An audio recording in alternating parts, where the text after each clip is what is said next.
Behind me here we've got a bit of a forager's paradise.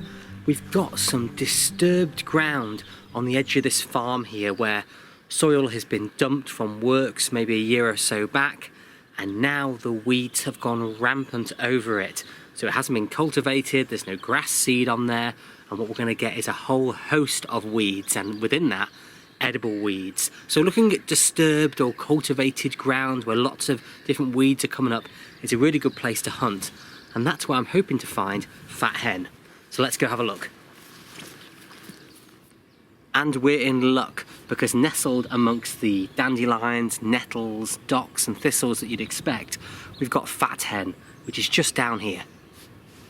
So let's look at this plant in detail, and we can see straight away that the leaves are roughly triangular, and they've got these roughly serrated edges to them as well on the leaves. Interestingly, the leaves at the top of the plant are narrower, quite notably, than the leaves at the bottom here. They're quite a bit wider, and there is quite a lot of variation in the leaf shape with the Fat Hen, so look out for that. But this is typically what we see. This is quite a young plant. You can eat it when it gets a bit bigger. Also, one detail you'll notice with the young leaves particularly, look at the base of them where they join the stem. There's this white mealy covering on them that stands out like a white dusting, and that really does stand out on the plant, so it's something to look out for to help you identify it.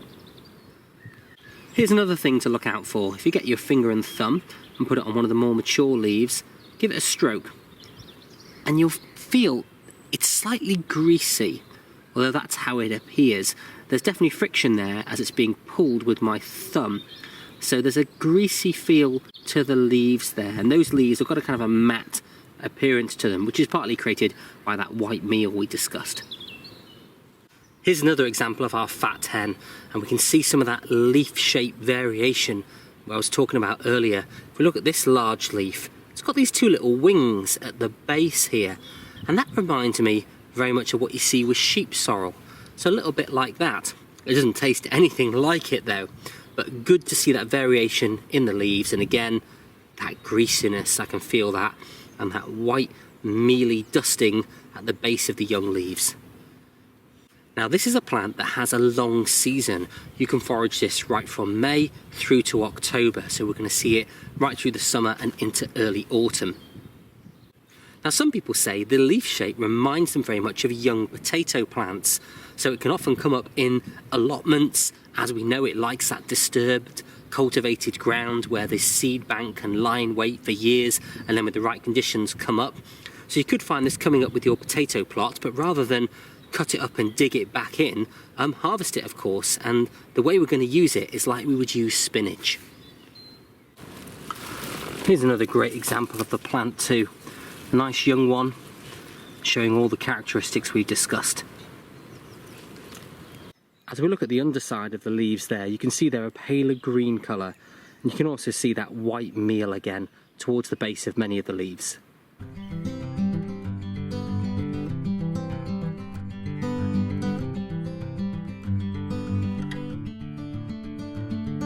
Now this is the first time I found Fat Hen, so I've not tried it yet. I'm really looking forward to getting home and cooking it up. But how do we use it? Well, treat it like a vegetable. In fact, treat it like spinach. In fact, in the past, Fat Hen was used before spinach came along and took its place.